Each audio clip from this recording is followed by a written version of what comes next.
Okay, so have you ever thought about, like, what it actually takes for a sport to make it to the Olympics? Oh, yeah. It's a pretty big leap to go from, weekend games to the world stage. Huge, right? Yeah. Like, think about it. Pickleball's gotten so popular lately. Oh, absolutely exploded in popularity. I mean, everyone's talking about it. Right, and now people are even starting to wonder, could it actually become an Olympic sport?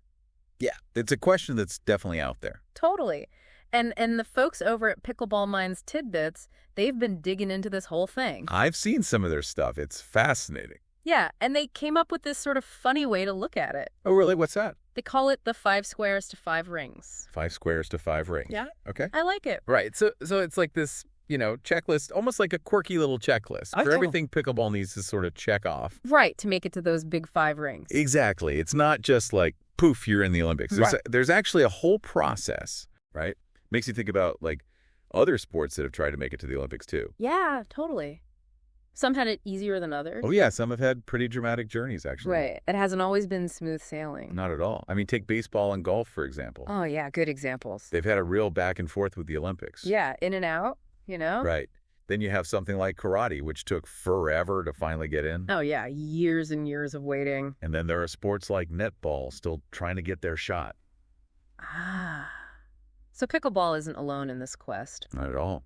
Yeah. Every sport's got its own unique path to the Olympics. And who knows what twists and turns are in store for pickleball. Exactly. That's what makes it so interesting, right? Totally. So let's get into these 5 squares a bit. What's the first thing on pickleball's checklist? Well, the first square is all about governance and recognition by the IOC. The International Olympic Committee. That's the one. So basically, does pickleball have, a strong global organization? Right, like a governing body. Exactly. One that follows all the Olympic rules and has, the IOC's stamp of approval. So it's like getting all your ducks in a row, making sure everything's officially legit. Pretty much. Okay, that makes sense. What about square number 2? Square 2 is all about global reach. So, like, how many people are actually playing pickleball worldwide? Exactly. And is it something that could capture the attention of a global audience? Right, so it can't just be popular in, like, 1 or 2 countries? Nope. It needs to have a real international presence, fans and players from all over. Okay, so it's got worldwide appeal. Exactly. It needs to be more than just a niche sport. Gotcha. What's next? Well, Square 3 is about history and development. Interesting. So, like, how long has pickleball been around? Yeah. And has it had, consistent international competitions? Okay, so it needs to show that it's not just a passing fad.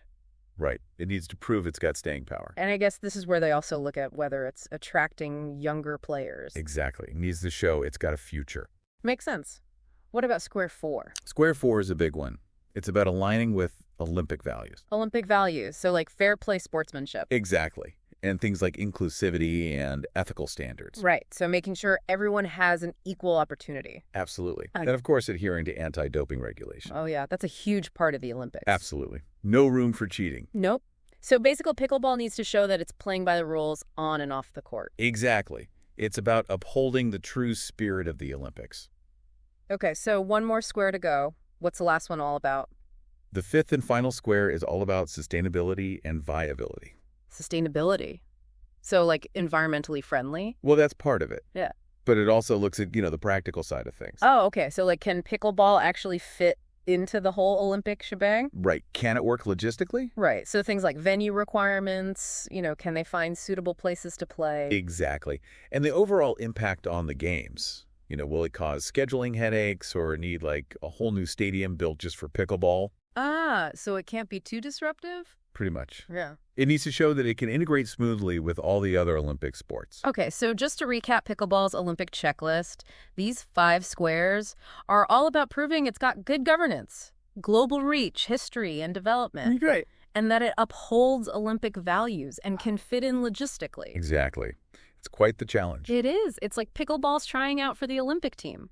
And these are the tryouts. Exactly. So here's something to think about as we wrap up. Okay, I'm listening. When you look at these 5 squares, all the things pickleball needs to accomplish, which one do you think will be the most interesting part of pickleball's journey? That's a good question. Right. Yeah. Like, what will be the biggest hurdle or the most exciting development? Yeah, what will be the thing that everyone's talking about? Exactly. It's definitely worth pondering, and, Maybe even doing a little research of your own to see what you can find. I like it. It's like a little homework assignment. Right. It gives us something to discuss next time. I'm already looking forward to it. Me too.